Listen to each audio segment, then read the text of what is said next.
But, you know, like I said, it happens, and hopefully some kids can learn from it, but just don't get caught. I'm down to dunk. And I'm down to dunk. I'm down to dunk. This is J-Dub, and I'm down to dunk. I'm Shea Gilgeous-Alexander, and I'm down to dunk. This is Lindy Waters, and I'm down to dunk. I'm Mike Muscala, and I'm down to dunk. This is Jay Will, and I'm down to dunk. This is Kenneth Williams, and I'm down to dunk. This is Lou Dort, and I'm down to dunk. We say this is Lou Dort, and I'm down to Dort. This is Lou Dort, and I'm down to Dort. Cracklin Oat Bran? Have you had Cracklin Oat Bran? No, No. Okay. but it's healthy. You're a big oat brand guy? I'm a big Oat Bran guy. Okay. I think I would switch it with Fruity Pebbles. Okay, eat faster. Don't put as much in the bowl. Do you have a gallon of milk I can also take home? You don't have milk at home? One cinnamon toast. Okay. Crunch. Yeah. Cereal is great. Yeah.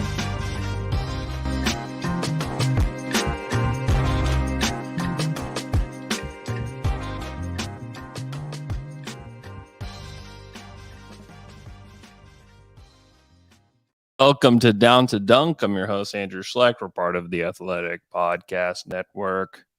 With me, as always, on Mondays is my good friend, Michele Berra. Michele, what's up? Well, we had 3 amazing days, like Mičić, Mills, Oladipo. Wow, this is Jack White. This is just insanely fun. I mean, I did not expect to get into free agency, third day of free agency, and to have this match to discuss.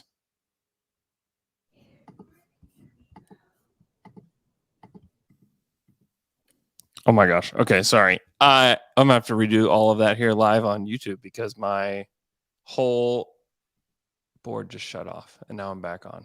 Okay, we're gonna pretend that we didn't say anything. And if you're with us here on YouTube, just bear with us. Here we go. Welcome to Down to Dunk. I'm your host, Andrew Schlecht. We're part of the Athletic Podcast Network. With me, as always, on Mondays, my good friend Michele Berra. Michele, what's up? Well, we had 3 amazing days. You can't laugh like that. I'm sorry. You ruined my intro. Like I was all prepared to repeat. But seriously, like third day of free agency, we have Mičić. There are a lot of people coming into OKC, like Jack White, Patty Mills, Oladipo, Bertans. I mean, it's like I don't particularly care who sticks and who doesn't, but there is a feel that the next 3 months will be important, not just to see how Chet look like, which is something that we'll do in the next 12 hours, but also to understand who sticks. Like, are these just like acquisition talent? Well, not talent, sorry, asset acquisition moves, or can Patty Mills fit into, I don't know, 11th kind of guy? Yeah. I mean, that's the thing, is that they've acquired players outside of Oladipo. They've acquired players that can play. That is it hard to imagine Patty Mills on the Thunder? No. No, I don't think so. It's actually quite easy because we saw a very similar player in Isaiah Joe. And if you watch Isaiah Joe, would it be bad to have more of those guys? Plus a really good locker room guy in Patty Mills. Plus he's an Aussie. An Aussie. Wow. They got 3 Aussies on the team now. Like, why wouldn't you want to do that? Yeah, no, I mean, it's great. Number one greatest thing, though, is that we get to see Chet play basketball tonight in Utah. It's going to be very exciting. The Summer League roster is stacked. We're going to talk about that in the middle of the show. But let's talk a little bit about these acquisitions first. Before we do that, I do want to let everybody know that on Saturday in Las Vegas, so if any of you guys that are listening are going to be in Las Vegas, on Saturday, July 8th at 4 p.m. at the BetMGM Sportsbook in the MGM Grand Hotel, we're doing a meet and greet for the Athletic NBA show. We'll go ahead and call it a Down to Dunk meet and greet too, because I'll be there. And then we will have all the No Dunks guys at the sports book at the MGM Grand as well. So come hang out with us. We'll talk basketball, and we'll be there for a little while. Would love to see you there. I've already had some dunkers reach out to me after I sent the tweet out saying they were going to be there, so it's great. Would love to see as many of you guys there as possible. So yeah, 4:00 on Saturday, July 8th at the BetMGM Sportsbook at the MGM Grand. Okay. Now that you said all this, I can't wait to be back in Vegas. I mean, in the next 2-3 years. I should probably do it. I should probably find a way to do it. Yep. That would be great. I would love like to even for normal guys. I mean, I've been there twice, and it's something that is freaking unbelievable. Mm-hmm. We got Mark Wakefield saying he can't wait. He'll be there. Awesome. Great. Wow. Can't wait to see you there. Okay. So yesterday at 12:57 p.m., Adrian Wojnarowski tweeted Oklahoma City is acquiring Brooklyn guard Patty Mills as part of a broader deal with Houston. Sources tell ESPN the Thunder will receive draft compensation to take on Mills' $6.8 million expiring deal. And then Yossi Goslin quote tweeted it saying that the Thunder had $7.1 million remaining in cap space. So this will pretty much take them out. And it also would signal that Micic is being signed with OKC's room mid-level. So all good stuff. I would guess it's more second round picks coming from Brooklyn to OKC, what they got for the Oladipo trade. And is interesting because I actually thought Patty Mills would help Houston quite a bit, but Houston was trying to clear space so that they could get Brook Lopez and ended up trading 3 players, just giving them away, including Ty Washington, Usman Garuba, and Josh Christopher, just jettisoning them along with not taking on the Mills deal so that they thought they could get Brook Lopez. Lopez ends up going back to Milwaukee, and then they sign Dylan Brooks to just an outrageous deal. But I thought Patty Mills would help Houston. I thought that was okay, yeah, like bringing in a shooter and a veteran and somebody else in the guard position that could help, even if he doesn't play a ton. And now I kind of think the same thing for OKC, although they don't have a ton of roster spots, and it would mean they'd have to make some pretty tough decisions. But again, they don't have to make these decisions until October and until training camp is over. So they could bring in Patty Mills. Like, let's see how he looks. Let's see what he's doing. Let's see if does he even want to play for this team? I don't know. I mean, we're starting to see that guys do want to play for this team. Micic wouldn't come over here if he didn't want to play for this team. And so maybe there's an opportunity there. And the young guys that are development projects are going to start to feel the squeeze a little bit. Certainly Trey Mann is going to start to feel squeezed a little bit and needs to perform well in summer league and needs to perform well in camp. Poku and Jang are going to start feeling the squeeze a little bit because they have a lot of guys that can play a lot of different positions on the roster. It's a good thing. It's a good thing that they have that going on, but just something to keep in mind. Thoughts on the Mills deal specifically, Michele? I mean, depending on the actual compensation, protection, and whatnot, it can be a good deal, a normal deal. I don't think that this if you watch it from every possible angle, this is not a bad deal. Like, it's probably market price to get 2 seconds. If those are good seconds, like if even one of them is in the 30s, then it's a nice deal for OKC.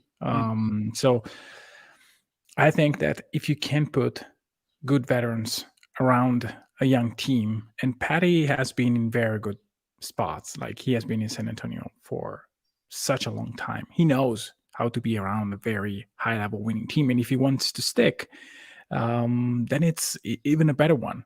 Like, to me, if you tell me tomorrow that he is rerouted somewhere else or is going to be waived and he wants to play somewhere else, good. You got the 2 seconds, which is a nice asset to have. We have seen the reason that you did it, and if he can play, great. If not, it's really no big deal. and he Yeah. can probably go play somewhere else. You know, Yeah, but if he wants to stay, I can believe if he wants to go to Phoenix for the minimum Mhm. then it's his choice, and it's a choice that many will make. If he wants to go to Denver to try to be part of the guys who replace Bruce Brown, that is also something that I would love to do. These teams will compete for championships. OKC tomorrow is not competing for one. Yeah. So I believe that these are the deals that you have to do in this position. You try to put guys that, if they want to stay, they can be functional to your ecosystem of basketball. If they are not, that's like you had the asset. Yeah. I'd argue that I would kind of rather have Patty Mills around, you know, Oh, me too. than some young projects at this point, just because like the young projects that you have, you kind of know what you've got in a lot of these guys.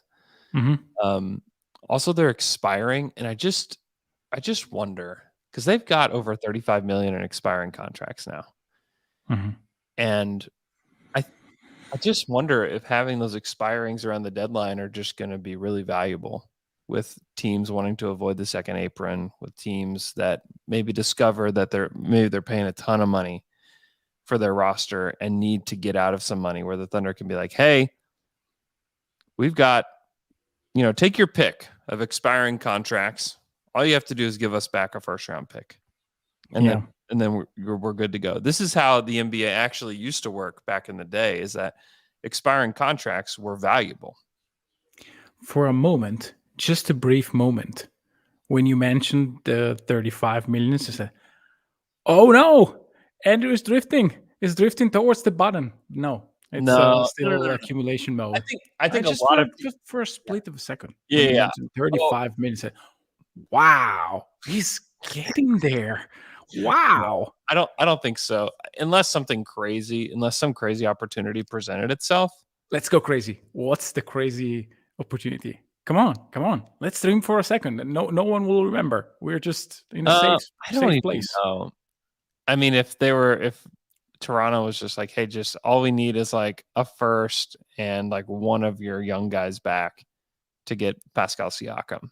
No, this is Andrew. We are dreaming. Like, is this your dream? Like to trade? No. I don't think. I really just don't think this is even in the cards. But yeah, but for a second you had a dream. Just for a second, I can't possibly believe it's Siakam. Like, come on, Siakam doesn't even fit very well. He doesn't shoot the basketball very well. I know. What's the dream? But he's expired. I'm just trying to think of something realistic. Who cares? Like, it's a dream. Like, if something crazy, like what? Like, is there a player that may be available that you can say, oh, I've said so many times that I don't have to push the button, but it's so juicy and I don't have to pay too much. Is there a player that will make yourself at least doubt everything that you?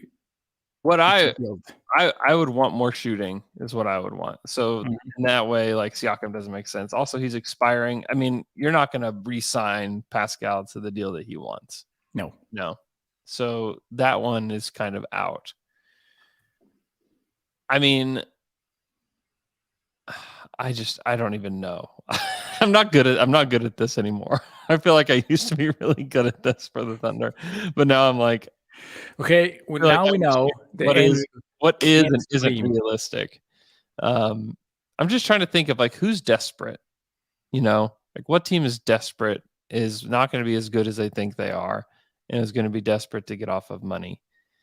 I mean, I think that you could easily, and this is not a dream. This is just like, hey, things aren't going well in Atlanta, and you could go get one of probably Clint Capella, DeAndre Hunter, or Bogdan Bogdanovic for almost like, I think you could get them for almost nothing. Yeah, if not pushing the button. If not them paying you for the expiring contracts, because Capella is like 2 more years at 20 per. I mean, if you got through halfway through the year and you're like, oh my gosh, look at the way the Chet In that case, Atlanta will have to give you picks to complete that. Yeah, that's what I'm saying. It's like, No, I mean, guys, we have reached a point where Andrew can no longer dream about something that is drifting like onto pushing this button. He's just saying, okay, let's dream. I need 2 picks for Clint Capella. No, this is the opposite. We're trying to push you and saying, okay, if this guy will be there, I'm with my finger on the button and say, oh, I don't have to do it. This is what I'm talking about. This is what the 35 million what do you got? What do you got? I have no idea. There are no players that I like that can hit the open market because I would love to do it for young Klay Thompson. I see people saying Ayton. I mean, Ayton makes too much money. No, and what dream is that? He doesn't fit any. It's not a player that you would want. Like Markkanen can be a guy. But they're not trading Markkanen. Like, no, they're not. It's not feasible to think that they would trade Markkanen. I look at like Portland. Like Portland is soon going to be selling guys off, but they just don't have anybody that I'd want. No. I read in the chat Ingram. I don't think that they will let it They're go. not trading Ingram. That's just not going to happen. What about Minnesota and their core? Can they dismantle? I mean, they're going to trade Towns at some point. I don't like that. Well, then, what else is there? Oh, there's Edwards, but they will not move it. Well, they just signed him to a new deal. Exactly. That's the perfect trade to trade for. No, that will actually make me think about it. Like if you can get Edwards for, I don't know, whatever. Yeah, that's not happening. Yeah, I know. They got team control for too long. That is what dreams are for. Anything reasonable, we would just say no. Yeah. It has to be dreamy. It has to be like shiny. I've got no dreams. My dreams have been crushed. Here's the thing. Okay. Here's the thing. I do think that you want to first see before you have dreams. You want to first see what is this Thunder roster? Where are the deficiencies? How good are these players? Like everybody thinks J-Dub is going to be a star. If they discover that J-Dub is a star and that Chet is a star and that Giddey's like right around there, like that's your team. And now you need to figure out, and look at what Denver did this past year. They just figured out exactly what they needed around their guys. And now that would be the Thunder having more stars and more power offensively than what Denver did. And so that's where you just need to sit back and wait. And this is what the Thunder are doing. Like they use all their cap space in order to acquire more picks down the road. And I would guess that they are pushed as far as 2030. Yeah. Saying like, please just give us stuff as far in the future as possible. That's what we want. Those are the things that we want. And that's how they're handling their business. And a lot of people were I had several people upset with me saying like, hey, they should go get Brooke Lopez. Or they should do this. I just don't think the Thunder's eyes are even on that. I think that what they want more than anything is to be able to build something that's sustainable. And that starts with, what do we have on this roster today? And how can we add to it? And they're adding, and that's where like some of the trades I'd mentioned is kind of doing the same thing they're doing now, is adding to the team while also adding picks to your future and adding guys that could possibly play for you. And that's what I think is happening. I mean, they have acquired a player in Patty Mills. They've got Micic. We'll talk about Jack White in a minute. Who knows with that? But they've added shooting to this roster while also not giving up anything except for cap space, which is an asset to a degree, but not as much in Oklahoma City. They've added picks and shooting without giving up any picks, which is pretty outstanding when you think about it that way. They added Kason in the draft, which is great. They've done a pretty tremendous job, and they have $35 million in expiring, which could be used to acquire more picks, which could be used to go get a player. Who knows what they'll do, but it's pretty outstanding what they've done. Yeah. A surprise on July 1st at 5:55 p.m.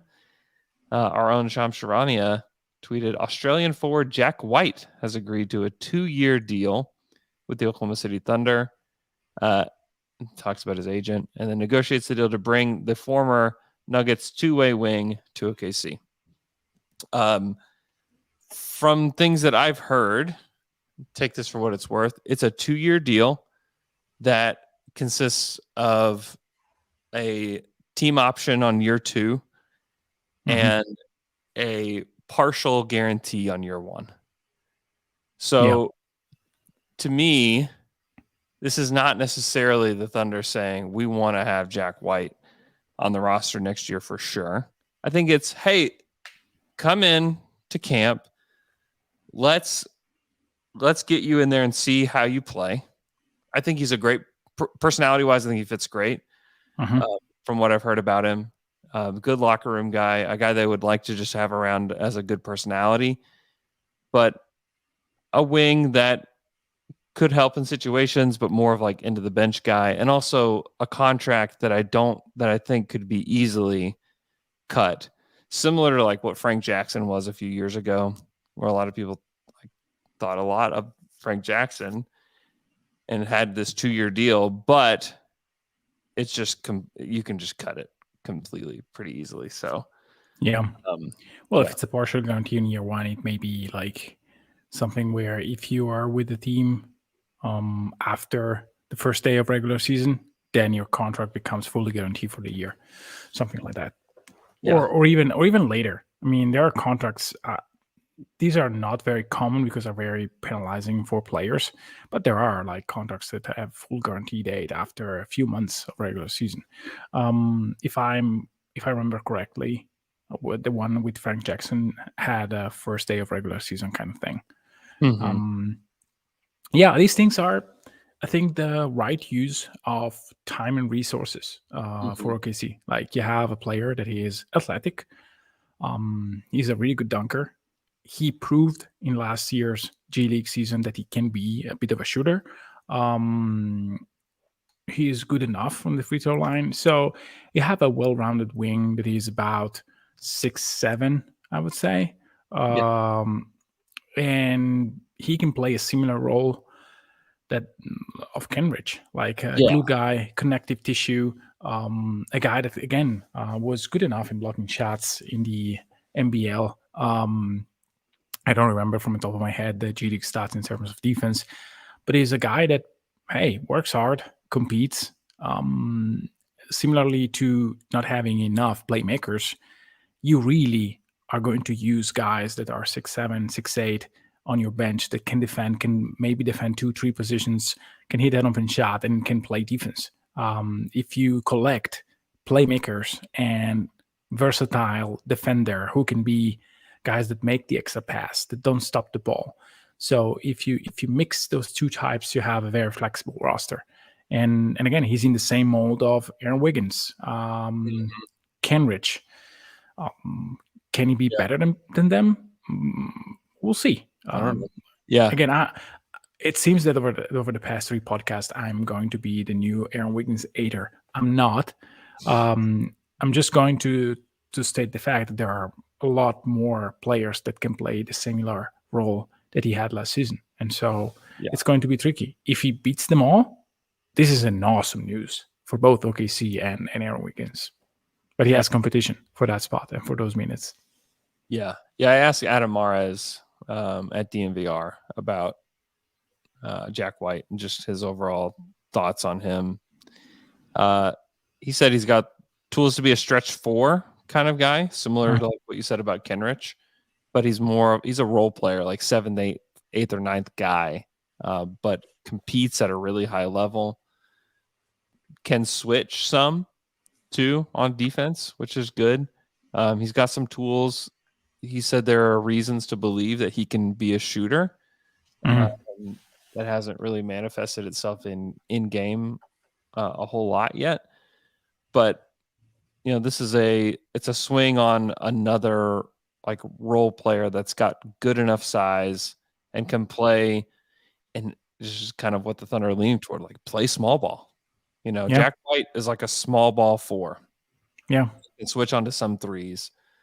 But if you want to continue to play small, they're going to continue to plug in guys that can kind of fit that. Hey, play fast, make decisions, run up and down the court, play hard on defense.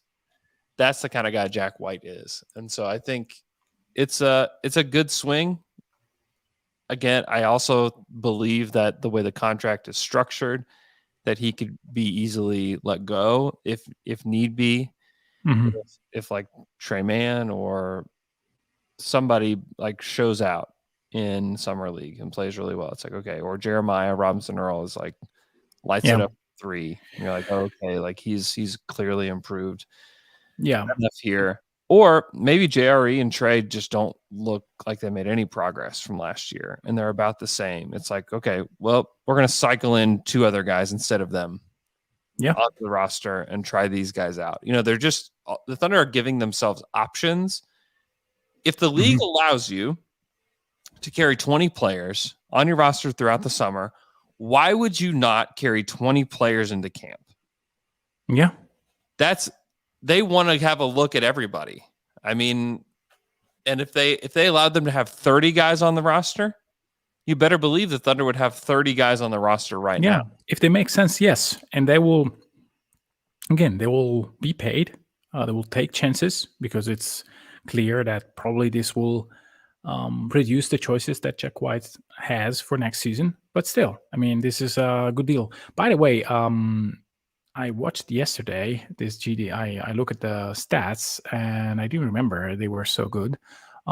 He averaged 21 points in 34 minutes, shooting 54% from the field, 41% from 3, 74% from the line. I'm approximating a bit. 9.6 rebounds, almost 4 offensive rebounds, 1.8 assists, 1.5 turnovers, and 0.9 steal, 0.8 blocks. So it's, again, the Denver Nuggets G League team was horrible, like minus 10 per game on average.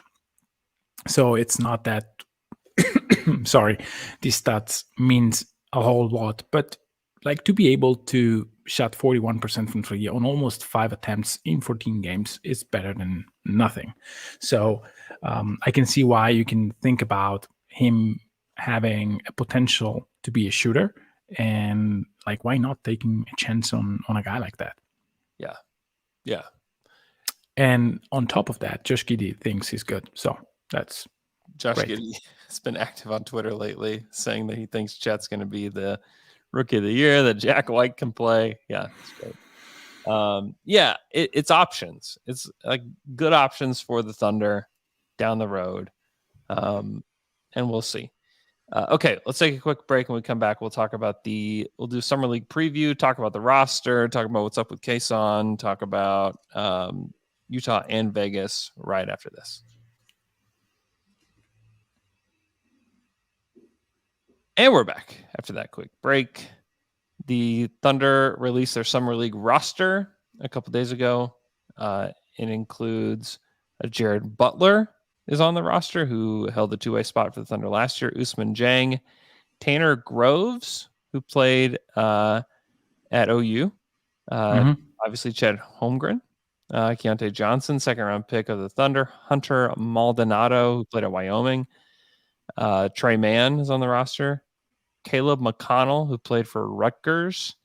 Daquan Plowden, who played at Bowling Green. Don't really know Daquan Plowden. Jamias Ramsey, who's played for Texas Tech, but has been on the OKC Blue. Yeah. Is going to get buckets. Believe it. JRE is also. It's good that the Thunder can get JRE and Trey Mann to play Summer League. However, third-year Summer League guys is not ideal. It shows kind of where they're at with the Thunder and their development. It's like, hey, we'll put you on the Summer League team. Let's get it together, guys. Come on. Here we go. Come on. Jaden Shackelford played another G League guy. Yep, another G League guy. Sharpshooter. Zaire Smith. We got 2 Texas Tech guys on this. Zaire Smith, process sixer. That's very interesting. The guy who was picked Instead of Michael Bridges. of Michael Bridges. Yeah, they made a trade for him to That acquire was a pick. one of the weirdest moments in Sixers history. Like There have been plenty, but like Michael Bridges was the perfect player for that roster. Oh my gosh. Perfect. And it was apparent to almost everybody that His mother used to work for the 76ers. Mm-hmm. And you trade him for what? An athletic guard who doesn't shoot the basketball, and for sure and he's doesn't fit with either. And he almost died. Because he was allergic. Just saying. What was it he was allergic to? Poppy seed? Something like that? Yeah, that rings a bell. Yeah. I'm not sure if it's correlated to other weird stories. I don't remember. Yeah. Okay. That's it. That is at least an interesting note that he is on the Thunder Summer League roster. Yeah. Kind of cool. Obviously both Jalen Williams, both of them are on the roster. Justice Suing, I don't know who that is. Play for Ohio State.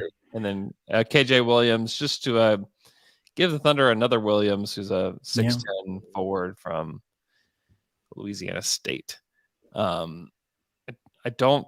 Jonathan Grant in the chat, is Jack White going to play Summer League? I don't know the answer to that. He seems like a guy that would play Summer League if he could. Mm-hmm. So I would not be surprised to see his name pop up. The name Kason Wallace is not on there. I think Kason will play in Vegas for sure. I don't think he'll be allowed to play in Utah, which is fine because I don't know that we're going to get big minutes from everybody. So from Utah to Vegas, I think we're going to see more rotation players in Utah than we will in Vegas. By the way, this is the same thing we said last year, and then Giddey played the majority of both. I was going to say, however, TBD on who plays in Vegas and how many games. My guess is that those dudes are going to want to play in Vegas as well. That would be my guess. I don't know how many of them will. J-Dub might be like, hey, it's been cool. I don't want to do this. Or he might say like, hey, I want to go out there and show everybody what I'm doing, because it is, I've never been to the Utah Summer League, but I just have to imagine it's a much different atmosphere from Utah to Vegas. The Orlando one was, I remember, I never been there, sorry. Mm-hmm. But I have a couple of friends that were there and said, yeah, that is really focused on just basketball. There's just nothing like Vegas. It's staying in a gym all day, not very media friendly. A lot of people just watching, and it's different. I expect Utah to be similar to that. Yeah. I think it's going to be really fun to see who plays. But I mean, the Summer League roster is stacked. Yeah. Not only I'm rationally excited for Jay Will. I don't know why. Okay. I'm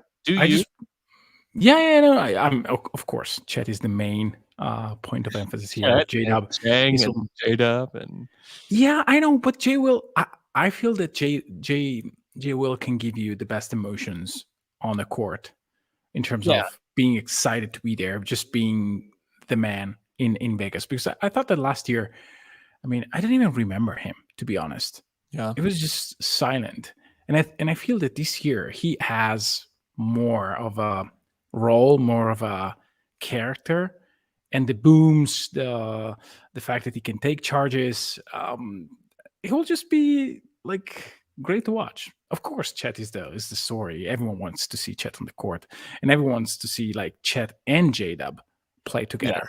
Well, I want to see Chet and Jay Will play together too. Yeah, which is not something that we cared about or thought about at all last summer.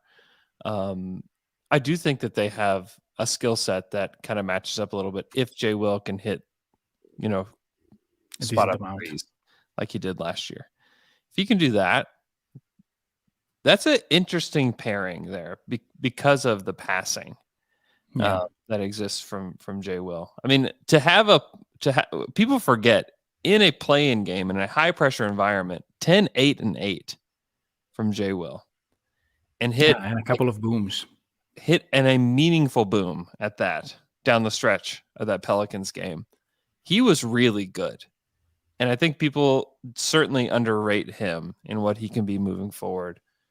But just seeing, I mean, I would guess that he and Chet would start alongside each other if they're looking to kind of maximize a look with those guys. I mean, I would guess Trey would start too, and J-Dub, and then I would put Oos with those guys and just kind of see what they which can is do. the CJDCJD57. That's a very complicated handle here in the chat. Suggests the same starting unit. Can you imagine, like, if Trey doesn't start, it's a red flag signal. Like, he has to. Yeah. I'm quite sure that J Rob will not start because, again, J Will is just magnificent. Yeah, and I mean that's an interesting like jumbo lineup there to have Jang at the 3 and J-Dub at the 2, but like that's the versatility that Thunder provide. Where people think like, oh my gosh, Thunder playing so small, but the thing is they can play really big at positions that other teams aren't playing big at, and so you can kind of mitigate that like small size at the 5 with size at every other position, which is kind of what the Thunder have been doing. Yeah. So yeah, I would expect there to be moments with Chet and J-Dub where it's like, oh my gosh, what are they doing here? You know, I expect to hear those words from somebody that's like not covering the Thunder or following the Thunder. It's like, what are they doing here in Summer League? So, because there are players that aren't playing. Like Christian Brown's not playing for Denver in Summer League, which I think is a mistake. But yeah, I mean, of course, title guy. But hey, it's fun. I mean, of course, Denver can't really afford to lose Brown for a stupid injury during Summer League. They just can't. He's too important. Yeah, but you can get injured in training. Like you can get injured, but over a bag like Carlos Boozer did, Yeah, but sure. Also in the shower. Who did? Is that Derrick Rose that tripped in the shower? Yeah, I think so. Yeah, it was a very silly one. But hey, I get that.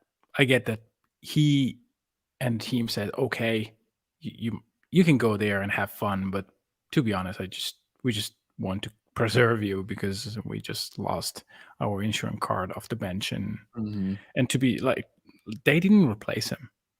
Right. I mean, Reggie is not a Bruce Brown replacement. I don't know why they signed him. Maybe because, hey, let's do this and then hope that literally anything pops up that we can like just add to the team. And so I respect that. I mean, yeah, I'm excited. I think that we're going to see some interesting stuff there. I'm excited to see what they look like together. I think specifically Chet, for the first time since Summer League last year that we've seen him in an environment like this, getting to see what his shot looks like, getting to see what his handle looks like. I think we could have a moment similar to last year where we're all sitting there watching, giggling, and you see him we're like, wait a minute, like what do we have here? I think that could happen again. I think J-Dub's confidence is like super high, and I think he wants to show off some stuff too. I think the big X factor for me is like, what does Usman Jang look like in this environment? He's one that I want to see several games in Utah, a couple games in Utah, and then see him play 3 or 4 games in Vegas and like really get a good look at what you've got. Whereas with Chet and J-Dub and even J Will, it's like, okay, guys, way to go. You guys played 3 Summer League games. Like, you're done. Like, let's go practice. Like, let's go get with the team, and then let's see what these other guys got. Because part of it is They just want to see who else they can fill up their G League team with. Mhm. So like Zaire Smith, is he somebody that could be on the G League team? KJ Williams, and bring Jaden Shackelford back, and Hunter Maldonado, and those kind of guys. Like, can we bring those guys to our G League team? That's kind of what this is for. Since they already have filled up their roster with 20 guys, it's not necessarily Exhibit 10 guys that they're looking for, but it's like, who else can we put in the G League? And, Yeah. are they going to find success there? They've had guys have success. So David Akinyoye, who is a assistant coach for the Thunder, is going to be the head coach for the G League team, or for the Summer League team, which is cool. They cycle guys in and out. It was Cam Woods last year. It's Akinyoye this year. The year before is Grant Gibbs. Also Bliss. Didn't he coach Dave a couple Bliss. of years ago? Yes, Dave Bliss as well. And Dave Bliss was on the Summer League staff last year. He's not this year. It's Akinyoye, it's Grant Gibbs, it's Eric Maynor, and Cam Woods. So interesting coaching staff there, like all kind of staples of the Thunder coaching staff. So that's cool. And then the roster is extremely interesting top to bottom. Getting to see extended minutes of Jared Butler, with the Thunder, I think is going to be interesting. Who may be also part of the G League program next year. Yeah, definitely. I think that's totally possible. And then who's going to take that third two-way spot, or who's going to take any of the two-way spots? I mean, they can cycle through these. Maybe Jared Butler doesn't look good, and they're like, yeah, never mind, we'll try somebody else out here. This is also kind of a tryout for that. So it's very interesting. It's going to be very fun to watch. They do play tonight, and it's very, very, very exciting. But any other thoughts on the Summer League roster? No. Again, I already expressed my dream to see J. Will popping. And yeah, I really hope that the K-Song thing will be sold and he can play in Vegas, because that is something that I want to see. Especially, I mean, it would be awesome if he can play even just 15 minutes, 10 minutes with J-Dub, just to see how it looked like. With J-Dub and Chet, if you could play those. Yeah. Just for a second, just to see how he moves around J-Dub, how they can play a little bit together.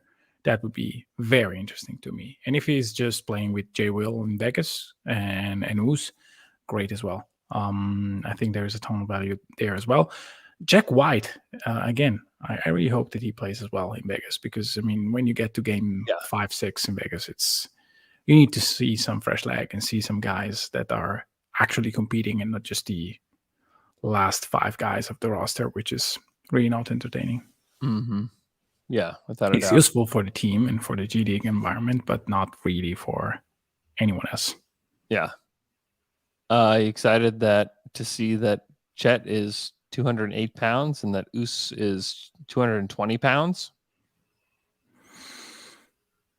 We'll see. Treyman was beefy as well at the beginning of the season, and then he slimmed down and he lost everything. So I need to see how that translates.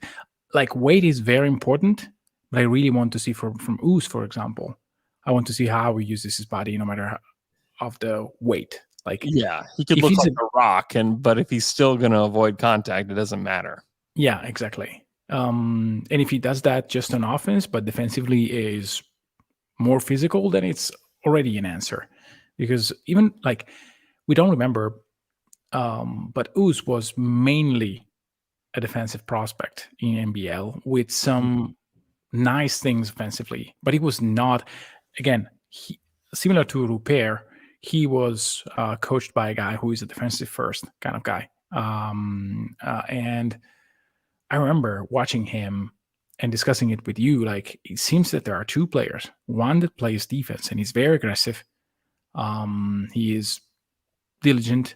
And on the other side, there is a guy who is basically off until he gets the ball, and then poof, he revitalized and he's live again, and he can just dribble the ball or take a shot.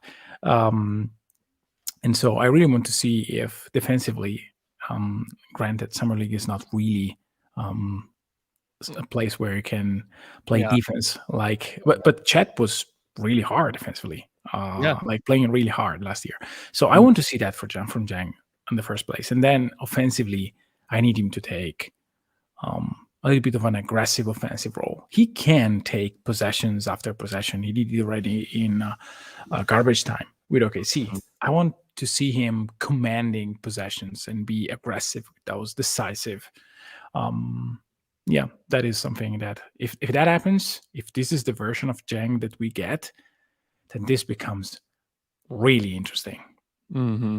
Because yes, we all waiting for Chat to happen, and we are almost sure that will happen. That Chat will be the next great thing in OKC. Mm-hmm. But Jang is almost a forgotten player, and if he becomes something, and by something I mean a reliable role player, it changes the equation quite a bit. If he's a starter, then it completely shifted towards something that we can't really parse today. Yeah, if he somehow becomes the Thunder starting 4, that would be ballistic. Then they've done something that no other team has maybe ever done before, like drafting a full starting 5 basically in 3 drafts. Yeah, it's just not been done, and I don't think that is likely to happen. But I don't think so either. I would not expect that, but the possibility still sits out there for Oos to take it. Yeah, they're going to give him the opportunity, and this is why you also don't press the button now, because if Oos becomes a good player and you go and trade for Siakam or for whoever, and you've just basically taken all their minutes off the table. You're already taking minutes off the table for a lot of guys. Like guys are losing opportunities, and will lose opportunities going into this next season. That's going to happen. Absolutely going to happen. Yeah. But you don't want to... Taylor lost every opportunity. Yeah. Like it's just 2 seasons. And then, okay, move on.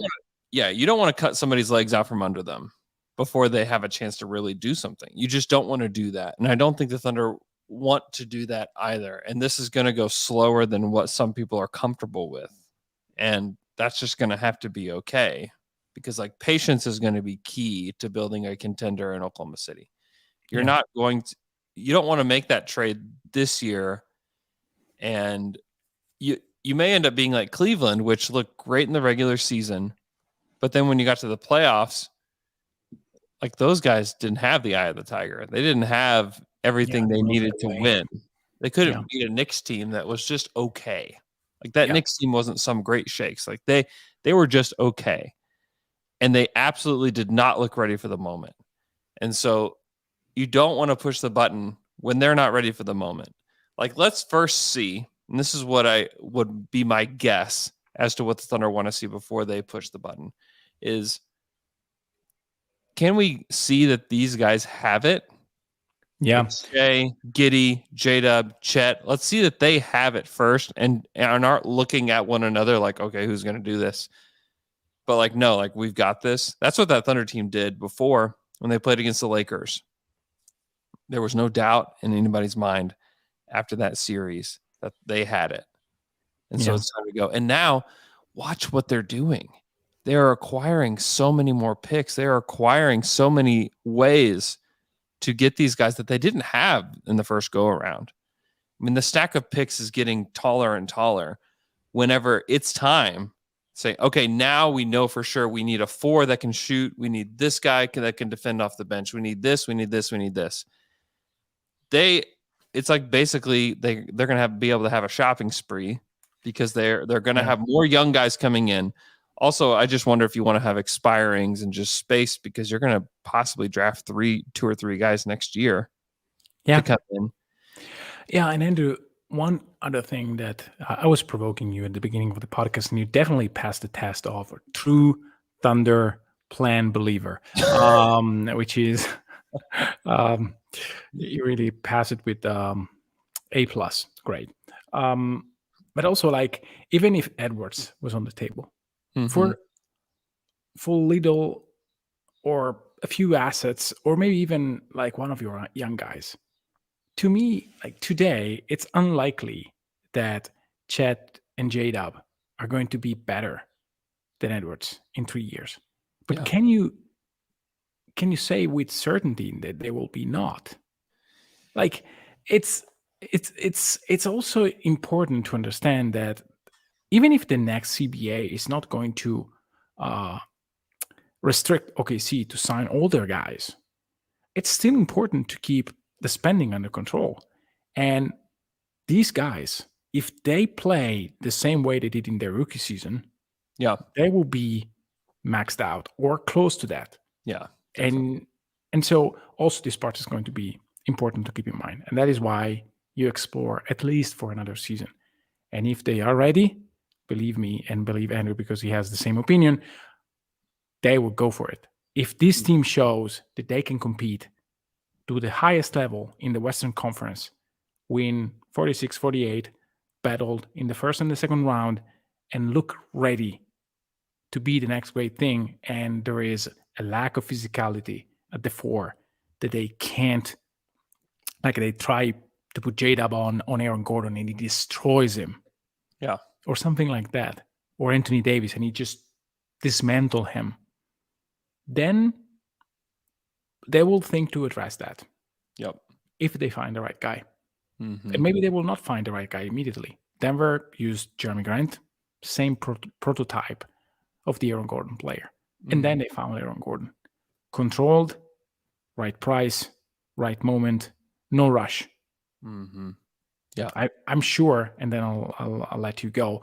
I'm sure that Aaron Gordon was on Denver's radar from a long time. Mm-hmm.